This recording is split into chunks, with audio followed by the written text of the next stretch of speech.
자, 오늘 우리가 함께 송구영신 예배를 드리는데, 여러분 이 송구영신 예배가 언제부터 시작했을까요?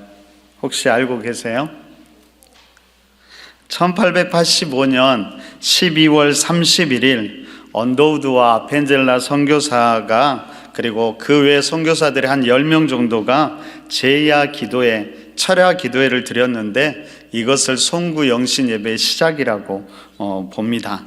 여러분, 당시에는 이 예배를 언약갱신 예배 혹은 언약 예배라고 불렸다고 합니다. 여러분, 당시 철야 기도회였으니까 모여서 여러 가지 것들을 기도했겠지요. 그 중에서도 제일 중요하게 기도한 것이 있었는데, 그것이 무엇이었을까요? 여러 기도 중에 여러분 같으면은 무엇을 기도하시겠습니까? 그때 모였던 사람들이 제일 중요하게 기도했던 것이 내년에는 개종자 한 명을 꼭 허락해 달라는 것이었다라고 합니다. 여러분, 그 기도의 응답이었을까요? 1886년 7월 18일에 노충경이라는 사람이 개신교 최초로 세례를 받게 됩니다. 그리고 이후에 믿음의 사람들이 더 생겨나게 되었고, 바로 1년 후였던 1887년 9월 23일에 언더우드 선교사에 의해서 정동교회, 그러니까 지금의 세문안교회고요. 그리고 10월에는 아펜젤러 선교사를 통해서 베델교회, 지금의 정동감리교회가 설립됩니다. 그 이후부터 12월 31일이 되면 두 교회가 모여서 함께 예배드리면서 본격적인 송구영신 예배 전통이 시작되었다라고 합니다. 여러분, 이렇게 보면 송구영신 예배라는 것은 단순히 한 해를 돌아보고 새해를 맞이하는 것만은 아니지요. 오히려 초점이 어디에 있었냐면 언약을 새롭게 갱신하면서 영혼 구원과 그리고 교회의 연합에 힘썼다라는 것을 우리는 알게 됩니다. 여러분, 우리의 송구영신 예배 또한 이런 정신을 다시금 회복할 수 있기를 바랍니다. 지난주에 2025년 기도 제목을 나누어 드렸는데요. 여러분, 내년을 위한 기도 제목 속에 이런 것들이 들어갔으면 좋겠다라는 바람이 있습니다. 여러분, 언약을 다시 한번 새롭게 하고 기도하면서 어떤 이에게 복음을 전하기를 다시 한번 결단해 보는 것이죠. 그리고 분열보다는 하나됨을 노력하기를 다짐 한번 해보았으면 좋겠습니다. 그런 우리 길가의 교회와 성도님들이 되시기를 간절히 바랍니다. 여러분, 2024년 여러분들은 어떻게 보내셨습니까? 우리가 영상에서 본 것처럼 한 해 동안 교회에서 참 많은 일들이 있었지요. 특별히 우리가 한 해 동안 영적 기념비를 세우라라는 표를 세우고 여호수아 말씀을 붙들고 여기까지 왔습니다. 여러분, 한 해 동안 무엇이 제일 기억에 남으세요? 저는 추수감사주일 때 우리 1-6구역, 우리 강석균 안수집사님 구역에서 열심히 했던 그 율동이 너무 기억에 납니다. 사실 오늘 제가 다시 보고 싶어서 영상으로도 준비했는데 나라 애도 기간이기도 해서 그거 볼기가 좀 마음이 무겁더라고요. 그래서 다음에 한번 볼까 생각 중입니다. 사실 올해 처음 1년을 시작할 때는 여러분 아무것도 건들지 않고 조용히 첫 해니까 그냥 1년을 보내자라고 했는데요. 지나고 보니까 이것저것 참 많이 했더라고요. 먼저 예배를 살펴보니까 처음 교회 학교와 함께하는 특별 새벽 기도회로 시작해서 한 해를 시작했습니다. 그리고 매월 첫째 주 토요일마다 첫날 기도회로 드렸는데, 우리 권사회의 수고로 예배 후에 맛있는 음식도 먹을 수 있어서, 아침도 먹을 수 있어서 참 감사했지요. 수요 예배도 오전과 오후로 나누어서 드렸는데 처음에는 얼마나 걱정했는지 모릅니다. 처음에 제가 왔을 때 수요 예배에 사람들이 그렇게 많지 않더라고요. 근데 갑자기 장로님들이 수요일 오전과 오후로 예배를 2번 드리자고 하는 거예요. 지금도 별로 없는데 이 숫자를 둘로 나누면 어떻게 되지? 걱정하면서 오전 예배를 시작했는데 오전 예배 때 제법 성도들이 많이 오는 거예요. 그러니까 더 걱정이 되는 겁니다. 오전에 이렇게 다 오면 저녁에는 누가 오지? 그런데 감사하게도 저녁에도 또 그만큼 숫자가 오시더라고요. 하나님의 은혜였다라고 생각합니다. 수요 예배 때 목회자들이 말씀 묵상을 개관해주고 또한 여러 신앙 서적들도 살펴보았고, 그리고 때로는 우리 성도님들의 귀한 간증도 나누었고, 그러면서 우리의 신앙을 깊고 넓게 확장시키려고 노력했습니다. 그리고 예배 후에는 우리 구역장 권찰님들이 열심히 성경 공부도 했지요. 주일 3부 예배도 다시 시작하면서 위원회별로 주간에서 예배를 드렸는데, 위원회별 특색에 맞게 다양한 예배가 드려진 것 같아서 참 감사했습니다. 자, 그 외에도 이렇게 얼핏 살펴보니까요, 1월과 2월에는 재직 수련회를 통해서 5가지 욕구로 우리 자신과 상대, 너를 더 이해하는 시간을 가졌고, 구역장 권찰 수련회도 진행했습니다. 3월과 4월에는 고난주간 특별 새벽기도회, 성금요 특별예배, 부활 축가제, 그리고 길가의 교회 바자회 등을 열었지요. 5월에는 공동체 주일로 전교인 체육대회, 부부 행복 세미나, 그리고 굿 페어런팅도 있었습니다. 6월에는 환경주일 교회 주변에 대청소도 했었고요. 위임식도 진행했고, 7월과 8월에는 여름 수련회, 몽골 단기 선교, 리더십 여름 수련회도 가졌습니다. 9월에는 추수감사 찬양제와 과일 나눔, 전교인 나들이로 풍성한 시간을 가졌고, 10월 이후에는 다니엘 기도회, 수능 기도회, 사역자 총회 창립 기념주일, 은퇴식, 그리고 아프리카 신생아들을 위한 모자뜨기, 그리고 성탄절 발표회까지, 그 외에도 금요연합 기도회, 어머니 기도회, 골드클래스, 화요 국수봉사, 금요 컵라면 전도, 국악팀과 배드민턴 무예 활동, 그리고 주일 카페도 다시 운영했고요. 동아고 인성캠프도 지원하고, 강북 시찰에도 지원하고, 형제교회와 강당 교류도 하면서 여러 가지 섬김도 실천했던 한 해였습니다. 이렇게 돌아보니까 참 많은 것들을 진행했고 열심히 수고했더라고요. 제가 거짓말쟁이더라고요. 아무것도 안 한다고 한 것이 이렇게 많이 한 줄 몰랐습니다.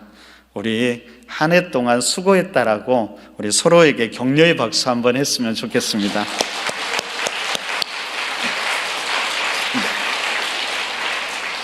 담임 목사의 부족함도 많고 실수도 많았지만, 그래도 우리 함께 해준 장로님들, 그리고 모든 우리 성도들로 인해서 행복하고 기쁨이 가득한 한 해였습니다. 무엇보다 여기까지 인도하신 하나님으로 인해서 더욱 감사하지요. 여러분, 우리 길가의 교회 모든 성도들이 인생에서 2024년을 돌아보고 기억할 때 힘들고 어려움이 많은 한 해였지만 참 좋은 기억으로 남을 수 있는 한 해가 되었으면 좋겠습니다. 물론 2025년은 더욱 풍성함이 넘쳐나기를 소망합니다. 그런 의미에서 우리 서로에게 이렇게 한번 인사해 볼까요? 한 해 동안 정말 수고하셨습니다. 하나님이 함께 하셨습니다.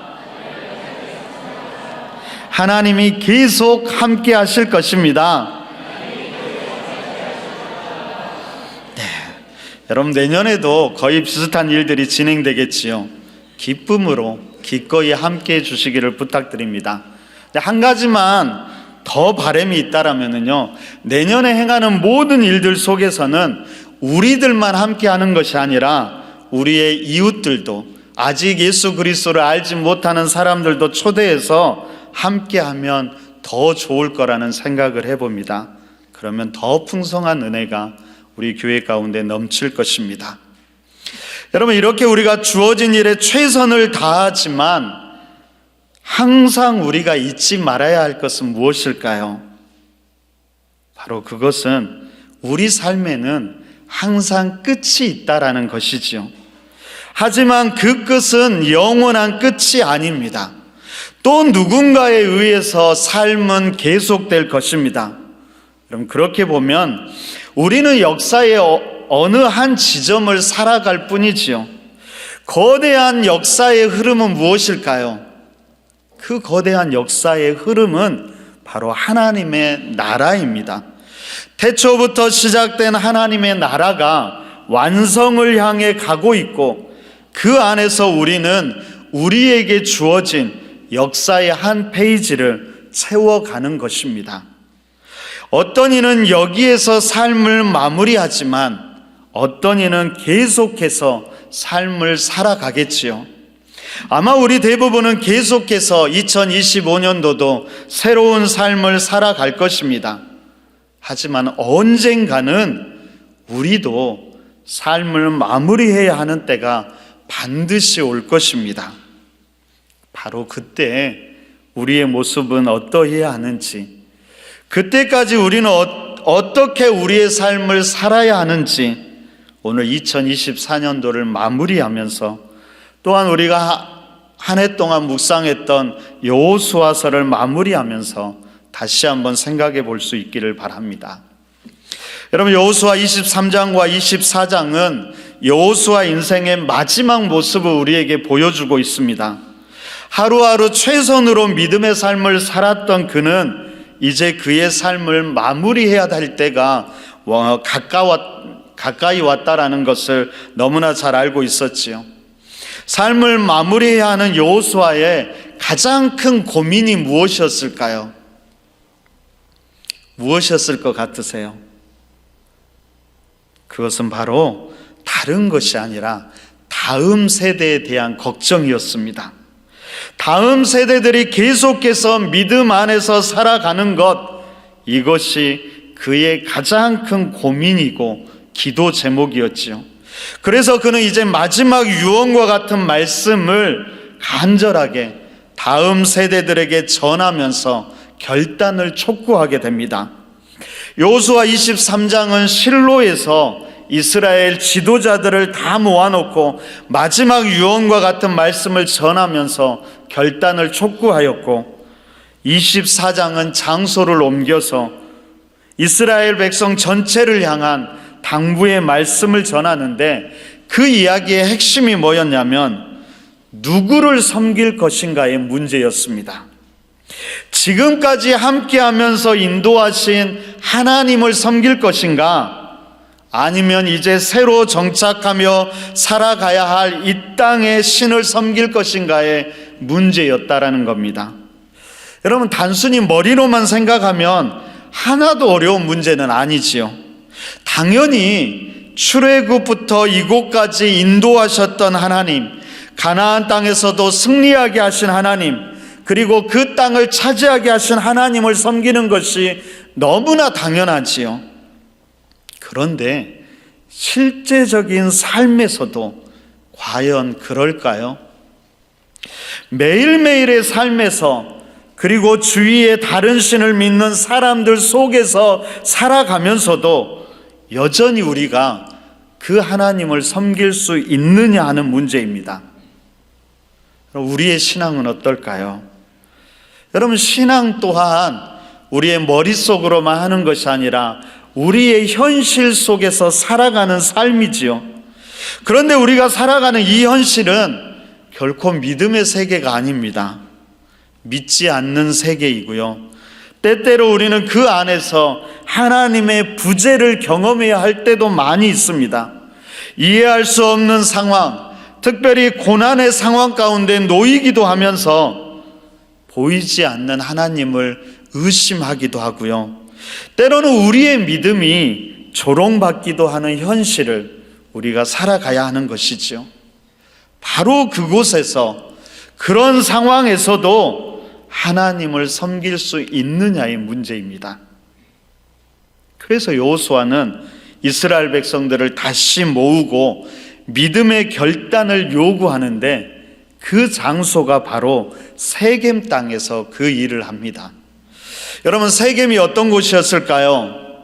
세겜은 아브라함이 가나안 땅에 들어올 때 북쪽의 첫 관문으로 이곳에서 바로 땅에 대한 약속을 다시 한번 받고 첫 제단을 쌓았던 곳이었습니다. 또한 야곱도 밧단 아람에 있는 삼촌 라반의 집에서 돌아오면서 이곳에 땅을 사서 단을 쌓고 하나님과 깊은 개인적인 만남을 고백했던 장소였고요.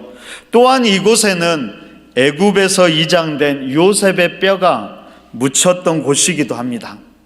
이렇게 아브라함과 야곱, 요셉, 믿음의 선진들의 신앙의 유산이 가득히 담겨 있는 땅, 바로 그곳이 세겜 땅이었습니다. 그런데 또 한편으로는 그곳은 아픔의 땅이기도 했지요. 야곱의 딸 디나가 그곳 추장의 아들에게 강간당하면서 시므온과 레위는 세겜 사람들을 진멸하기도 했습니다. 그럼 이렇게 보면 이 세겜 땅은 신앙의 유산과 세속의 힘이 충돌하는 지점이라고 말할 수 있겠지요. 여러분, 실제로 세겜 땅은 축복의 산이었던 그리심산 산과 저주의 산이 에발산 그 중간에 위치하고 있었습니다. 그럼 사진을 한번 볼까요? 잘은 보이지 않죠? 왼쪽에 있는 산이 축복의 산인 그리심산이고요, 오른쪽에 있는 산이 저주의 산이 에발산, 그리고 바로 그 중간에 있는 것이 세겜입니다. 바로 그곳에서 여호수아는 이스라엘 백성들에게 신앙의 결단을 촉구하는데, 그것은 바로 우리 삶이 항상 축복과 저주 한가운데 있으며 그것을 결정하는 것은 다른 것이 아니라 언약에 대한 순종이라는 것을 잊지 말라는 당부였습니다. 그래서 여호수아는 총 3번의 결단을 요구하는데요, 먼저는 언약을 맺기 전에 아브라함 때부터 지금까지 어떻게 하나님께서 이스라엘을 인도해 오셨는지를 말하는데, 이것이 바로 여호수아 마지막 장 1절부터 13절까지 기록되어 있습니다. 바로 이때 계속해서 반복되는 단어가 하나 있는데, 그것은 바로 내가라는 말입니다. 내가. 여기서 내가라는 것은 우리를 말하는 것이 아니라 하나님을 말하지요. 하나님께서 여기까지 인도하셨고 하나님께서 이루셨다라는 말입니다.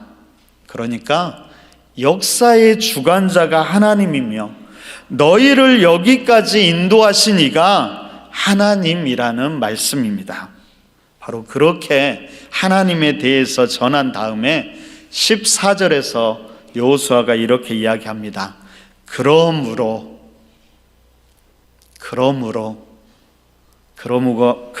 무슨 말일까요? 지난 모든 역사를 함축하는 말이지요. 하나님께서 여기까지 너희를 이렇게 인도해 오셨고 지금 너희를 여기에 있게 하셨다. 그러므로 올 2024년을 마무리하면서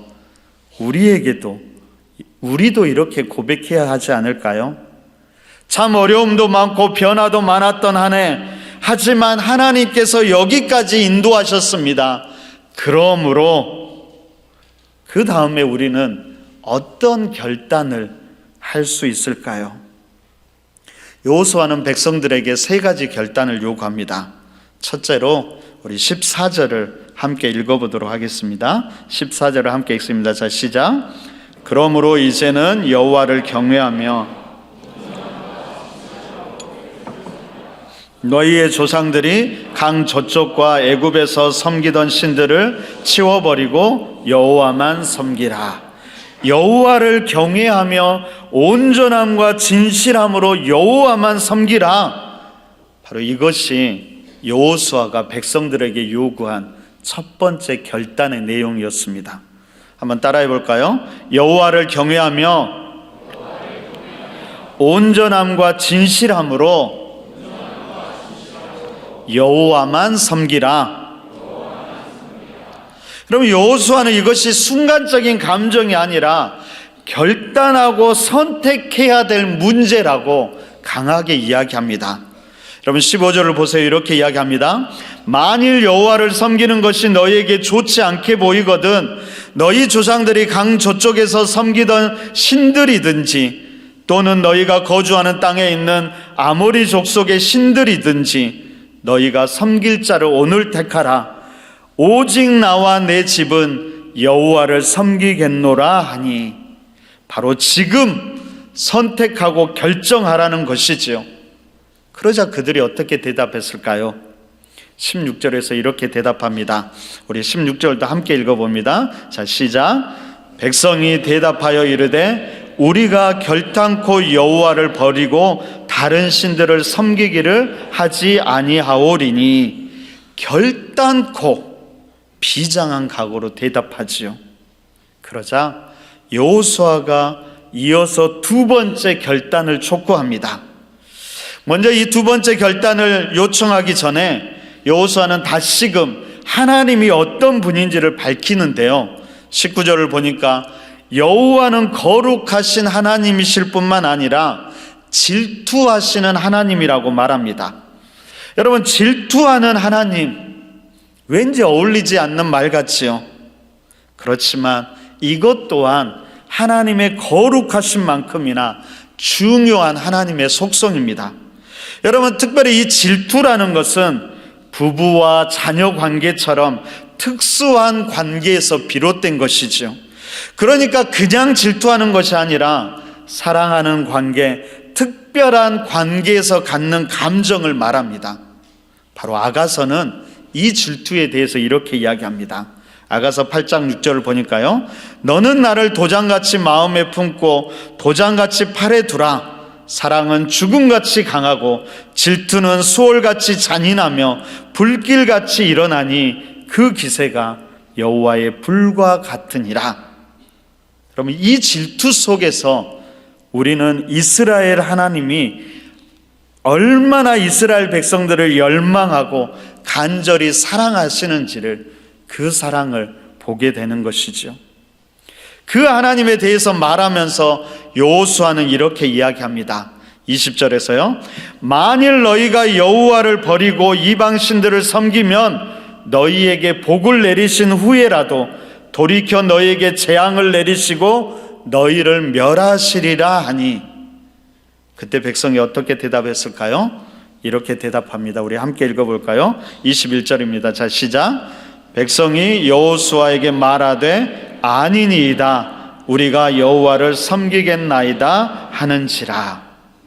그러자 세 번째로 여호수아는 이스라엘 백성들에게 구체적인 행동을 요구합니다.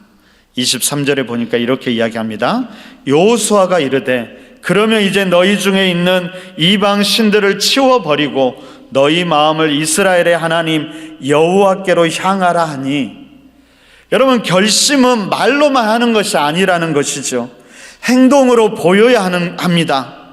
너희가 너희의 마음을 하나님께 향한다고 고백한다면 너희 가운데 있는 이방 신들을 치우라는 것입니다. 그때 이스라엘이 이렇게 대답합니다. 우리 24절도 함께 읽어볼까요? 함께 읽습니다. 자, 시작. 백성이 여호수아에게 말하되 우리 하나님 여호와를 우리가 섬기고 그의 목소리를 우리가 청종하리이다 하는지라. 자, 이렇게 세 번이나 이스라엘 백성들의 다짐을 받은 후에 여호수아가 이스라엘 백성들과 하나님의 재언약을 맺게 됩니다. 그 이야기가 25절부터 27절까지 나오는데, 바로 여기서 언약을 맺고 율례와 법도를 제정하고 말씀을 율법책에 기록하고 큰 돌을 가져다가 상수리 나무의 아래에 세웁니다.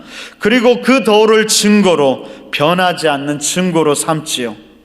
이것이 여호수아가 자신의 인생 마지막에 한 가장 중요한 일이었습니다. 오늘 우리가 2024년을 마무리하는 우리에게 중요한 일은 무엇일까요? 그래서 오늘 이 여호수아의 도전을 우리를 향한 믿음의 도전, 하나님의 권면으로 받아들이시기를 바랍니다. 여러분, 말씀하셨듯이 이것은 단지 감정이나 입술의 고백을 원하는 것이 아닙니다. 반드시 행동을 요구합니다. 여러분, 새해를 맞이하는 우리에게 가장 필요한 것이 무엇일까요? 그것은 바로 바른 선택과 바른 결단입니다. 단순히 날이 바뀌었다라고 해서 결코 새 날이 되는 것이 아닙니다. 우리의 마음이 새로워져야 하고 생각이 새로워지고 결단이 새로워질 때 새 날이 우리에게 펼쳐지는 것이죠. 그래서 우리도 한 해를 마무리하면서 오늘 여호수아의 고백을 똑같이 한번 해보려고 합니다. 제가 질문을 하면 여러분들이 오늘 말씀을 가지고 대답하면 되는 것입니다. 제가 질문할 때 여러분들은 다 함께 답을 하면 되는 겁니다. 제가 첫 번째로 14절에서 이렇게 질문합니다. 그러므로 이제는 여호와를 경외하며 온전함과 진실함으로 그를 섬기라. 너희의 조상들이 강 저쪽과 애굽에서 섬기던 신들을 치워버리고 여호와만 섬기라. 함께 읽을까요? 우리가 결코 여호와를 버리고 다른 신들을 섬기기를 하지 아니하오리니 만일 너희가 여호와를 버리고 이방 신들을 섬기면 너희에게 복을 내리신 후에라도 돌이켜 너희에게 재앙을 내리시고 너희를 멸하시리라. 우리가 여호와를 섬기겠나이다. 우리가 증인이 되었나이다. 여호수아가 이르되 그러면 이제 너희 중에 있는 이방 신들을 치워버리고 너희의 마음을 이스라엘 하나님 여호와께로 향하라. 우리 하나님 여호와를 우리가 섬기고 그의 목소리를 우리가 청종하리이다. 이 결단이 2025년 변치 않는 우리의 결단이 되기를 바랍니다. 여러분, 모든 믿음의 선진들의 마지막 모습은 참 비슷합니다. 남겨진 믿음의 백성들이 하나님 앞에 바르게 서기를 간절히 원하지요.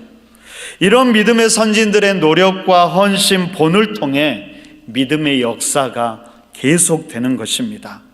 바로 우리들 또한 다음 세대들을 어떻게든 믿음으로 세우기 위해서 노력하는 그런 멋진 믿음의 선배들, 믿음의 부모들이 되길 소망했으면 좋겠습니다.